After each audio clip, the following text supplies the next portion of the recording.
Hi everyone, welcome to the second day of the Homeschool Plus Conference, worldwide, online, and free from August 7th through the 8th of 2014. Right now we're going to be hearing from Kim Belair, who will be talking about expanding the boundaries of the home by utilizing your public library.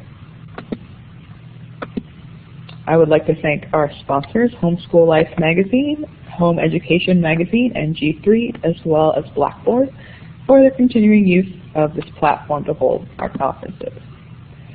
If anyone is interested in taking one of the icons just below the pointer to put on the map where they might be coming in from, I'm in Asheville, North Carolina today with a smiley face. And the map doesn't have total accuracy, so if you want to type in the chat where you are, it's nice to hear from you. I see we have some people up early over on the west coast of North America, so hi everyone and welcome. And Kim, whenever you are ready, feel free to take us over to your next slide and start your talk. All right, good morning everyone. I'm talking to you from Arizona, so it's about 8 a.m. now, so welcome.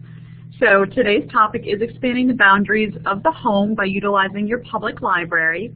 And I have a whole bunch of things to show you and not a whole bunch of time, so I'm going to try and move quickly through things, but please feel free to enter a question in the chat field or let us know if there's something that you want a little bit more explanation. I'd be glad to do that for you. So this is me. I am an MLS. I'm currently a tech specialist and a librarian 1 at the Mesa Public Library in Mesa, Arizona. I have 14 years experience previously working as an English, journalism, and study skills teacher at a private 7 through 12 college prep school in Connecticut. I just moved to Arizona a year ago. I also didn't put on there for some reason, but I also worked as their school librarian for the end of the last 3 years that I was there. I do have 2 master's degrees, one in comparative literary and cultural studies and one in library and information science from the University of Southern Mississippi. I've worked as a reference librarian at 2 colleges, and now the main part of my job is doing outreach, teaching computer classes to teens and adults, and working at the HotSpot, which is a place where people can come, bring in their devices, and we teach them how to use their devices, how to borrow free ebooks, how to download applications, how to use software that they might be confused on, and that's on a drop-in basis. So it's very exciting. Every day my job is different. So public libraries, as you're probably aware, I'm not sure how much of this is familiar with you or not, but obviously they provide a wide variety of services and programs, with most being totally free. In fact, every program that we offer here at the Mesa Library is totally free. We do not charge for a single program. Libraries offer free and reduced admission for museum and cultural sites. You just have to go in and, as a member of the library, ask for a cultural pass. They're great places for a field trip. We bring in all sorts of groups to come through, see our automatic book sorters, see where we all come in and buy all of our books and how they're put onto the shelves, and they walk into these huge storage areas. They're pretty neat. We often, and most libraries will offer customized classes or instruction for small groups. So especially as a homeschool group, if you have a number of people that you would like to come in with and you would like to have instruction on how to use Dewey Decimal or find books in the library or use the online databases, ask. Most librarians are more than happy to put together something for you and your groups. The library subscribes to databases that are way too expensive for the home user, and those are the ones I'm really going to focus on today. But as a library card holder, you will have access to those. We keep you connected to your community, which is really important, and because we're invested in your future, we want to form a nice relationship, so please take advantage of that. So a quick overview. I'm not going to talk much about the on-site services, but again, all libraries do interlibrary loans. So if there's a book that's not available at your library, ask. We can get it from other libraries. All libraries have some sort of system set up within the state that they can borrow from other libraries, and it's at no cost to you. You don't have to go get the books. You just have to go to your public library, request the book, and they will notify you when it comes in, and then you return it there when you're done. The loan periods range depending on where you're getting the items from, but it's generally still 2 or 3 weeks. I mentioned the museum and cultural passes. Most libraries offer lots of classes and programs. A lot of libraries do, story hour and toddler time and those kinds of things, lap sit for young children. But the larger libraries will also make sure that they include programs for teens, adults, and families. One of the most popular projects at most of our libraries is genealogy help. With all the resources that we have, we are often cultural centers, and we keep historical information about that town. So if you're looking for genealogy help, a great place to start is the library of the town that you're looking to get information about your family in. We have our own, for instance, room called the Mesa Room, and so it's the history of Mesa and the residents in Mesa, Arizona.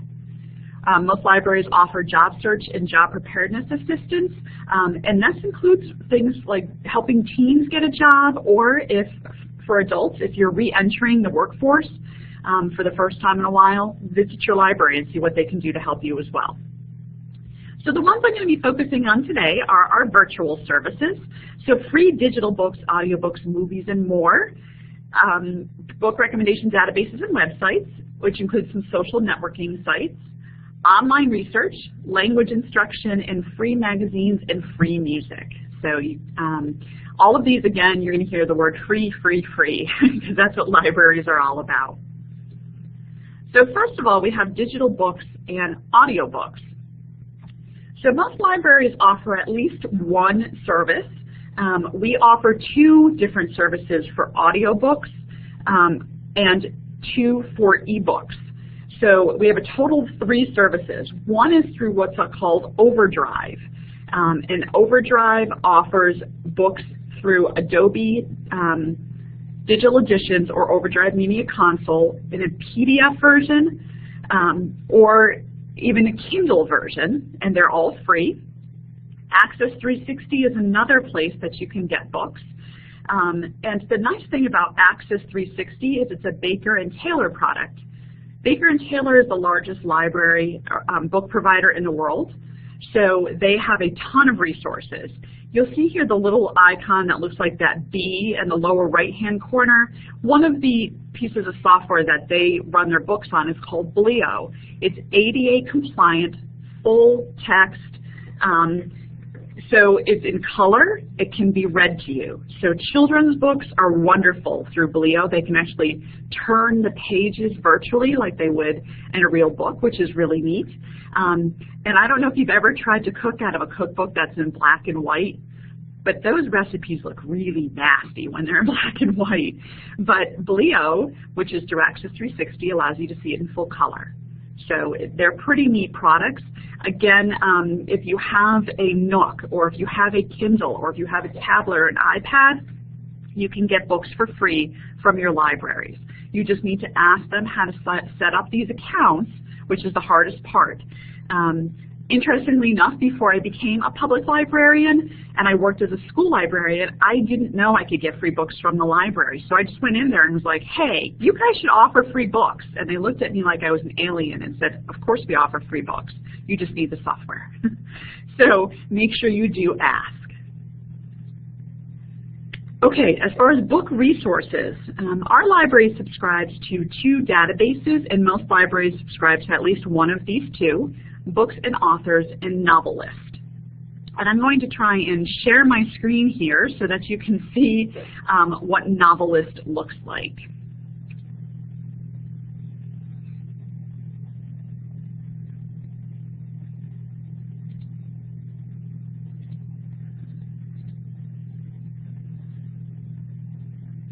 I see hosting is paused. Does anybody see anything?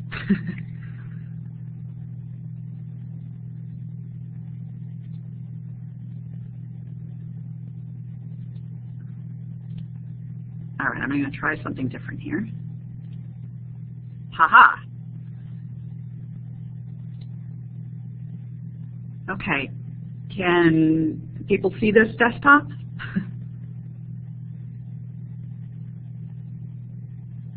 Yes? Okay, excellent. Good. I'm seeing all sorts of yeses in the chat. Thank you.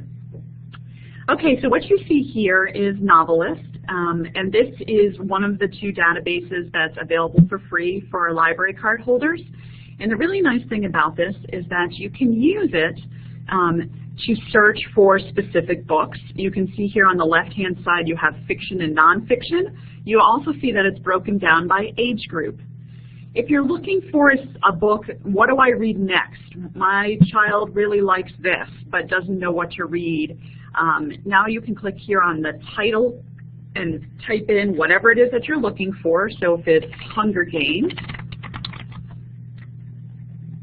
and I click on Hunger Games, you can see that it has reviews. You can actually read the reviews. It gives a summary here. It tells you who it's by. It tells you the series, the Lexile level, which is really nice, the popularity, and then tells you that you can click on title read-alikes, author read-alikes, or series read-alikes. And because this is offered through our catalog, you can also click on this link if you wanted to check to see if we own this book. I do know that we own 65 copies of the book and they're never on the shelves. So if I click, for instance, on title read-alikes, you can see that there are a list of generally 10 titles, this one has 9, that are similar to the Hunger Games series. So again, you can search for those books to see what makes them so similar. But this is a really nice way to just get the conversation going. What do you want to read next? Okay, let's see if I can get back to my other screen here.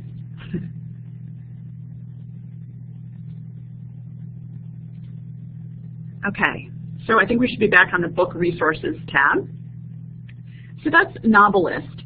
Books and Authors is very similar, except I find it a little bit more helpful for adults. The reason why is they have a who, what, a who, where, when, and one other, why? No, how. Search. So you can type in, for instance, if you are anything like me, and when I travel, I like to read books that are set where I'm traveling to.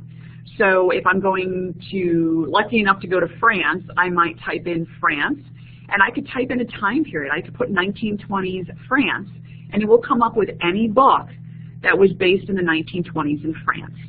And again, it also does read-alikes, title recommendations. So if I put in Hunger Games into Books and Authors, you would see a list that's actually different than Novelist's list, but that would tell you some other books that you might want to check out. Some other ones are social networking sites, Goodreads and Shelfari. I'm again going to try and share my screen and show you my Goodreads account, and I will also type in the web addresses to these as well. So let's try this again.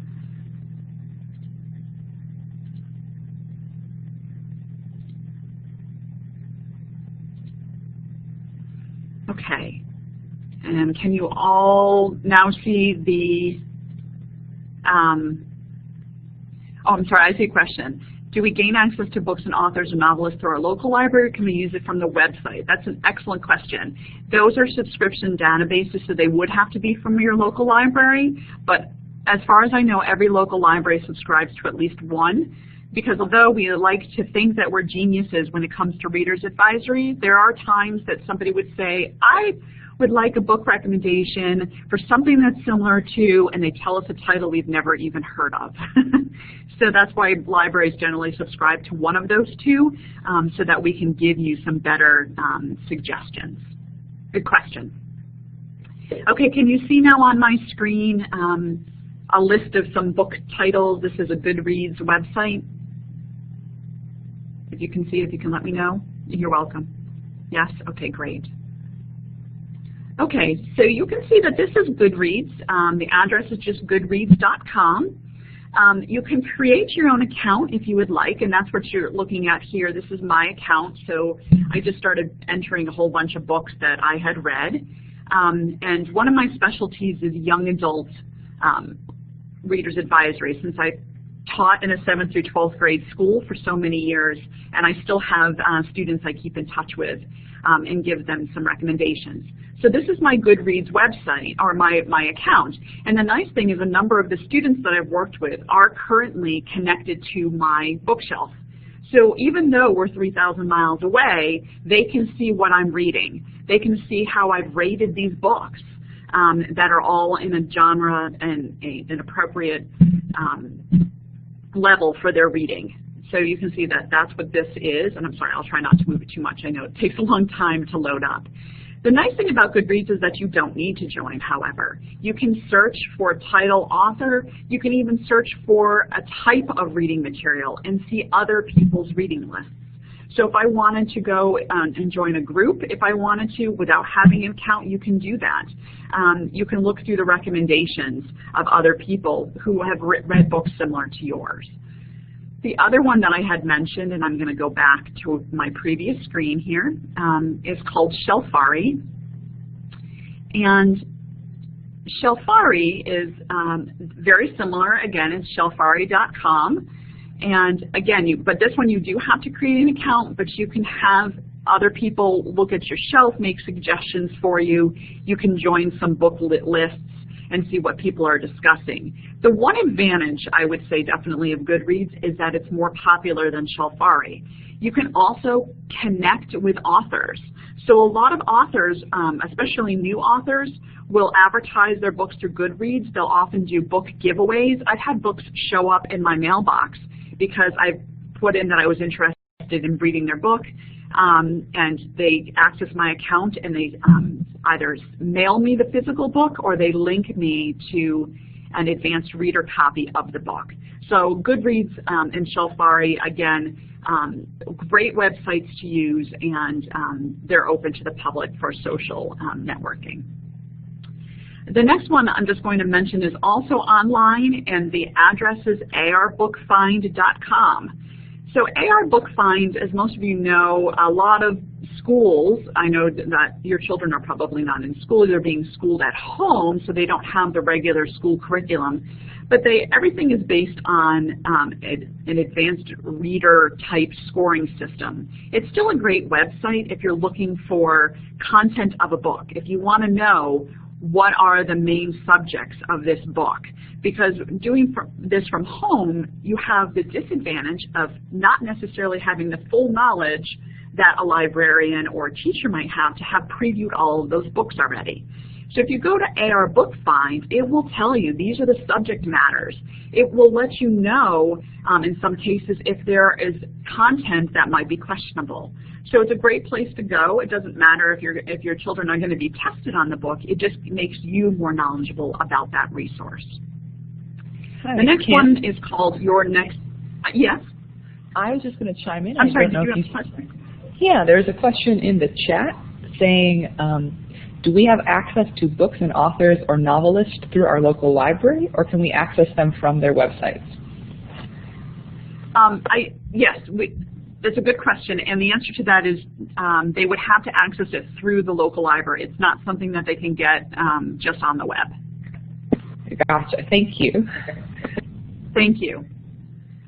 The next one, Your Next Great Read, is, as I said, it's a service of the Mesa Public Library. I do know that some other libraries has something similar, but there's no guarantee that your public library will have this. Basically, the service is that you go to our website as a library card holder from the Mesa Public Library. You type in the title of your favorite books or your favorite authors, and you say, and you click, what do I read now? Within 3 days, we will email you back a list of suggested books. So you don't have to do any of the research yourself. So I just wanted to mention that because more and more libraries are doing this. It may not be called Your Next Great Read, but again, it's something to explore at your own library.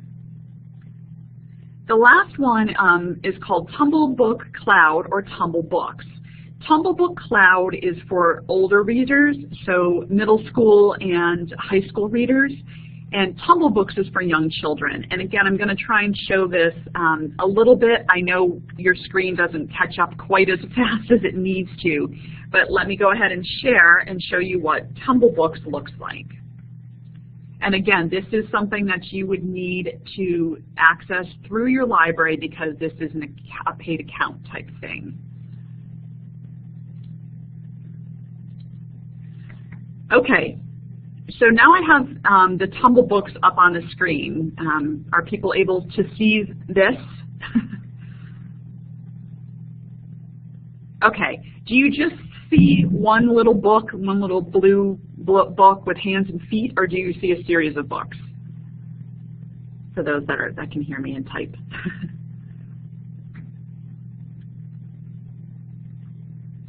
You see one book? Okay, great. Okay. So what I'm going to do is show, I can't show you too much because this is something you would have to log into, but I'm going to try and share a book I already have open. Okay, do you see on the screen now a man and a woman and a pig in bed?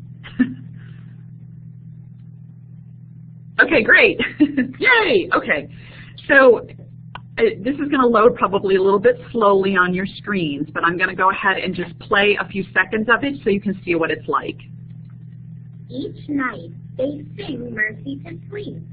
Bright, bright is the morning sun, Sing Mr. and Mrs. Watson. but brighter still is our darling one.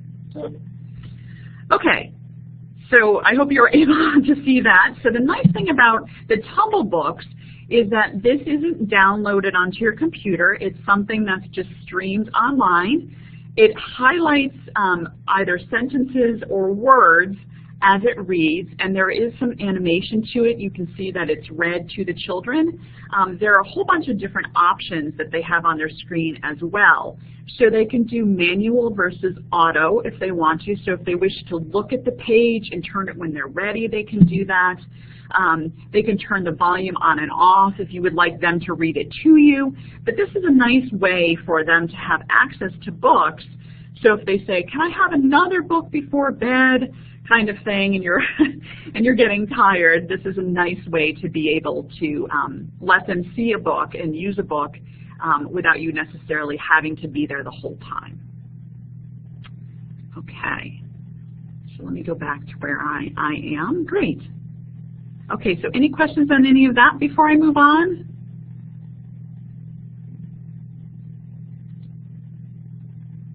Okay, I'm not seeing anything pop up in the chat window. So the next I'm going to mention are research databases. And research databases are something I get very excited about, especially working as a reference librarian for 2 colleges. So most libraries will subscribe to either Gale or EBSCO databases.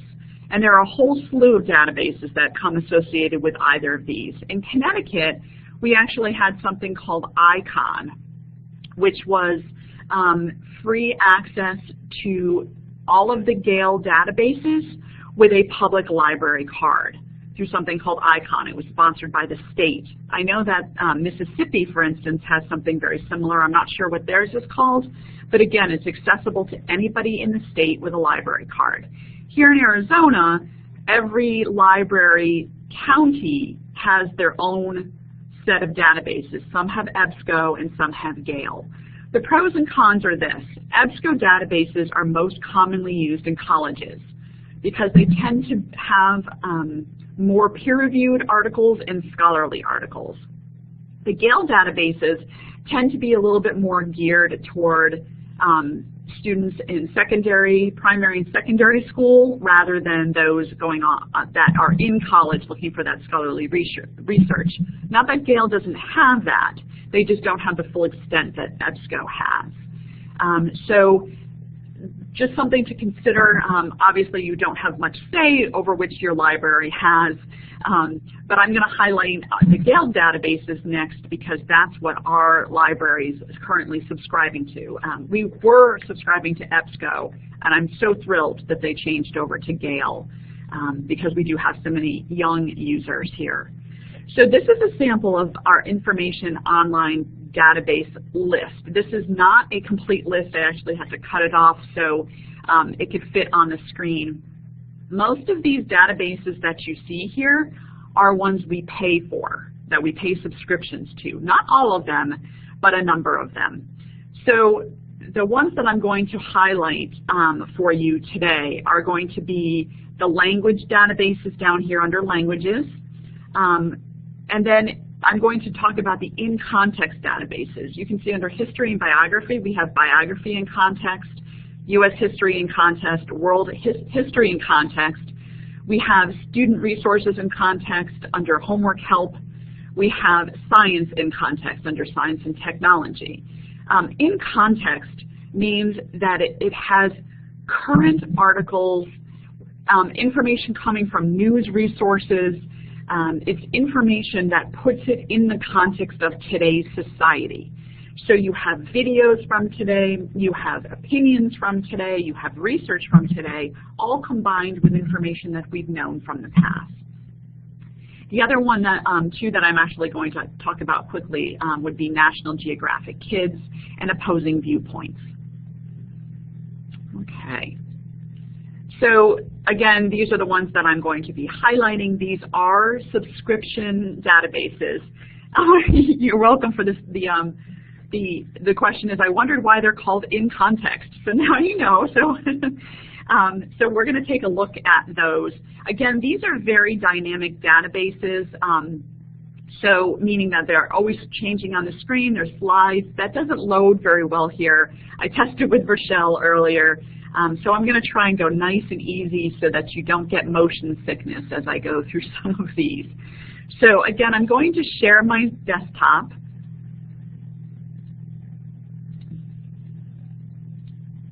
Okay, and this time we are going to, hopefully everybody can see this. This is the same screen I showed you before. It's a little bit more full, so you can see all the way down. We do have genealogy resources down here, newspapers, government, and legal, which is really nice. We have a whole slew of legal forms. So anybody looking for those could find it there. So again, but I'm going to look at science in context. The reason I'm going to point to this one in particular is because I've talked to parents who do the homeschooling, and they say that one of the most difficult things is coming up with science experiments at home. Because of course you want your children to be able to have access to labs. And you know, labs are a really important part of understanding how science works. So science in context does that for you. So you can see on this home page here, we have a featured video of the day. So a huge solar plant opens in California, which is really neat. You have all of these subjects: biographies, biology, chemistry, earth and environmental science, general science, health and medicine. And if I click on View All, you're going to see that it gives me just under biographies this list of all of these people that they deal with for biographies. So for instance, if you wanted to know about Nikola Tesla, I can click on Nikola Tesla, and there's a picture of him, and there's some featured content, reference information, and you can see that on this page here, it tells you that there's reference, news, academic journals, magazines, images, audio. The really nice thing about this is it also rates it based on reading level. So if it has a green triangle, it's for elementary school kids. If it has a yellow square, it's meant for middle school type or a little bit into high school. And if it has a red, I think it's like a stop sign, it's meant for more college age, high school, older, and college age students. So this is a really neat tool for you, because you can even see that, for instance, in the news, this is from May 20th, 2014. Flood danger persists in Serbia, threatening the power plant.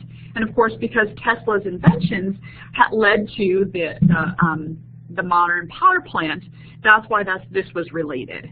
So really current information right at your fingertips. Okay. As I mentioned before, I'm going back up here to the top, we do have experiments. If you look over this search box here at the top, you can see you can limit it to reference, experiments, images, and videos, and more. If I click here over more, you can see that we have websites, statistics, academic journals, etc. But I'm just going to click on experiments. And if I type in cells, So, I've had people say, well, I don't have a microscope. I don't know how, other than showing them pictures online of what it might look like under a microscope, what do I do? You can see here when I typed in cells, it came up with 12 experiments. You can see that they're limited by subjects. So you can see it's digestion, cytology, all of these other things, so it's breaking it down. But if I click right here, just where it says bones and muscles, it gives me some information about bones and muscles. I can click here on listen. It can read it to you. It can translate it into about 15 different languages and read it to you. Keep in mind it's a computer reading to you, so it's not perfect, but it's something. But I'm going to, I know this takes a while to load, so I'm going to quickly jump down to where it says Experiment 1, bone loss. How does the loss of calcium affect bone strength? So you can see what the purpose and the hypothesis is. It tells you what you're going to be doing. Again, I'm going to quickly scroll down here a little bit further, and it tells you what are the variables. What's your level of difficulty? This is an easy to moderate experiment, and it tells you the materials you need. So household ingredients, chicken bones, vinegar, glass jars, a marking pen, masking tape, and plastic wrap. If you don't have those ingredients at home, it might cost you about $5 to get those ingredients. And it tells you how long it takes to set up the experiment. 20 minutes for setup and 30 minutes spread out over the next 12 days to see how they're affected by the calcium. So again, this is an experiment that was created through Science in Context. It's all laid out for you, so it's nice and easy to do those experiments at home. So I really encourage you to use this database because it does so much. There's another one, and excuse sort of the clicking around here, that I want to point out, and it's called Opposing Viewpoints. It's under the Homework Help on our tab. Opposing Viewpoints was my favorite reference book when I worked in the 7th through 12th grade school system. Getting kids to think critically about what's going on in our world today is really, really important. So this is very current. Sorry, I know that the slides are moving pretty quickly, so let me see if I can get to one of the ones I wanted to.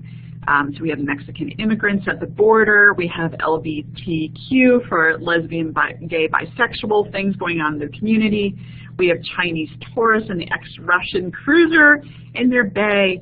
So we have a lot going on here of current issues. So say, for instance, I wanted to look at the conflict between Israel and Palestine and what's going on in the Gaza Strip. My children just asked me last night, Mom, what is going on in Gaza? Why are they always fighting? What is going on there? This is a great place to come. So you can see again from this website that we have all of these different business categories, energy, law, health, national debate topics. Again, it's very current. If I click here on this View More, it's going to pull up information about the conflict between Israel and Palestine. It's going to give a nice background of the history. Because it's opposing viewpoints, it gives you a couple of different viewpoints. What are the viewpoints from the Palestinians? What are they thinking about what's going on? What are the viewpoints of the Israelites? And you can see that we have some of those right here from the Middle East. So we have the Palestinian viewpoint and the Israelites sort of viewpoint. So it's nice to be able to let kids come up with their own opinion by reading this information. They have this at their fingertips. One other thing I'll point out quickly before I move on, because I could spend my whole day talking about these different resources, is that you can click, for instance, on, you can save this item, and when you save it, it creates a stable link. So if you wanted to email this to someone who doesn't have access to opposing viewpoints, you can do that by just emailing them the article or the stable link. So one person needs access to the resource, but not everybody does. So it's nice to be able to know that you can share that if possible. Okay, so, oh, it's good. I see a couple people saying that they're able to follow along with their own at home, yes, there's newspapers, all sorts. It's very powerful. So I hope you will explore your library's own databases. So I'm going to go back to our slides here. I'm going to mention quickly National Geographic Kids and Rocket Languages and PowerSpeak without actually really going into those. National Geographic Kids, I think, is a really neat database because it allows you to watch videos. So if you want to learn about, I see somebody saying that there's so many databases it could be overwhelming. Oh yeah, there are so many databases, it is overwhelming. And so what I suggest to do is maybe pick one each week and just spend some time exploring it. And as you could see from the screenshot I had of the Mesa Public Library website, I had a ton to go through, but I've been going through them and really finding out a little bit about each one of them without getting overwhelmed. So try that. But the National Geographic Kids does have these videos. So if you want to learn about about tornadoes and Tornado Alley, you can click on that, read some articles, and watch videos from the National Geographic Society. And I'm sure all of you know how wonderful those videos are. So if you have that at your library, I would definitely look into that. And then learning a new language. Obviously, in today's society, it's important to really have kids learn other languages, and maybe it's a language maybe you don't speak. So Rocket Language and PowerSpeak are two of the ones that we subscribe to. A lot of other libraries subscribe to Mango languages, but one way or the other, you'll have access to one of these through your libraries. Rocket Languages includes languages such as, of course, Spanish, ESL for Spanish speakers, Italian, German, Russian, Hindi, Japanese, Chinese, and American Sign Language, among many others. PowerSpeak also Rocket Language does not have Russian. PowerSpeak does have Russian. And they also have Mandarin. So again, these are really powerful databases. They have parts where they speak the language to you and you record back you saying the same phrase, and it rates you on how well you've done. They'll teach you, they'll show you little videos, ask you questions. You have to type the answer in the target language. So it involves a whole bunch of different types of activities to really teach you those languages. I'm currently going through and learning some American Sign Language. Obviously, the typing part doesn't exist for American Sign Language, but it's really, so they'll ask you to sign something, and then they'll give back to you, you sort of signed this. So really neat to look into. The next one that I'm going to talk about briefly is music and magazines that you can download. So we have Freegal and Zinio. So Freegal is a database of more than 7 million songs. They are all Sony Records songs and Sony Records labels. For our patrons, they are allowed to download 5 free music or video downloads a week per card. So we have 4 cards in my family. You can imagine how many things we download each week. So when my 13-year-old says, "Mom, I want One Direction songs," and Mom doesn't want to go out and buy One Direction, she can download their songs one at a time from the One Direction album because they are Sony Records, and I pay nothing for it. The best part, they're mine to keep forever. So they're in my iTunes account. My children have them on their iPods. So great way to save money. And again, it's 100 genres of music. So I had a woman come in who's looking for a gospel song that she hadn't been able to find, and she'd been looking for 3 months. I found 2 versions of it through Freegal. Zinio is a magazine database. It's in full color. It's the digital version of the exact magazine, including all the ads, all the coupons, anything else that would come in it. You download that from your library. Every library subscribes to a different number of magazines through Zinio. We subscribe to about 100. And you can download as many of them as you want, including archived copies.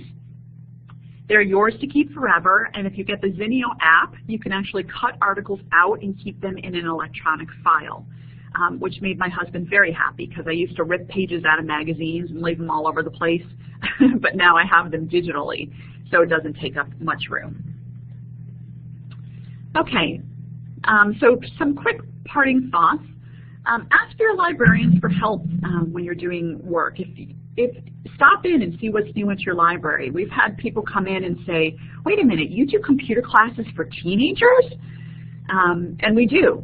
And it's something that they never thought that we would do because, of course, you know, so many people are like, oh, the kids know it all. They grew up with this technology. But I can tell you, after teaching 7th through 12th grade for so many years, kids think they know everything, but there are lots of gaps.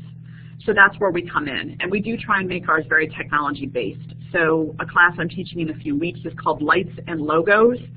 So they're going to make a logo using Publisher. They're going to watch a Treehouse video, which is another database we subscribe to that teaches people how to code, how to create video games and weblogs and websites.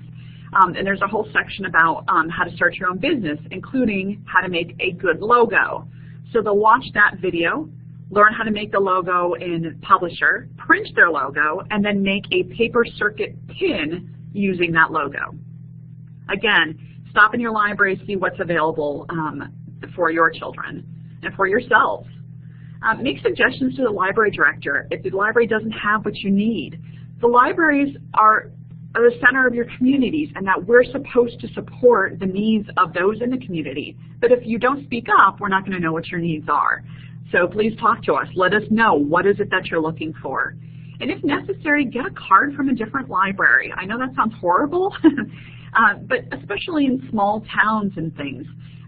Maybe if you go to a bigger city, when you're driving out there, if you're out of state and you're driving somewhere and you're spending some time, I know here in Mesa you can pay $40 to get a card for a year, and you have access to all of our digital databases for that year for $40.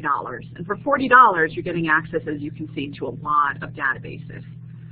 So you've heard it takes a village to raise children. Well, we believe that your library is part of that village. We want you to use us. We're here to help.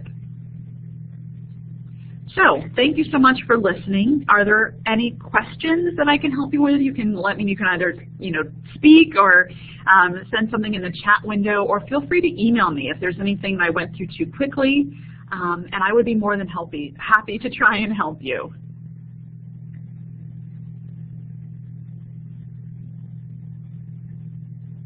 Thank you, Bill. Bill says nice job.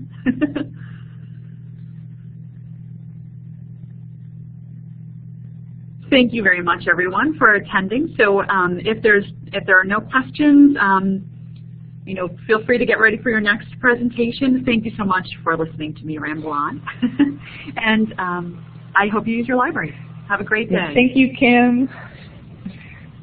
Thank you.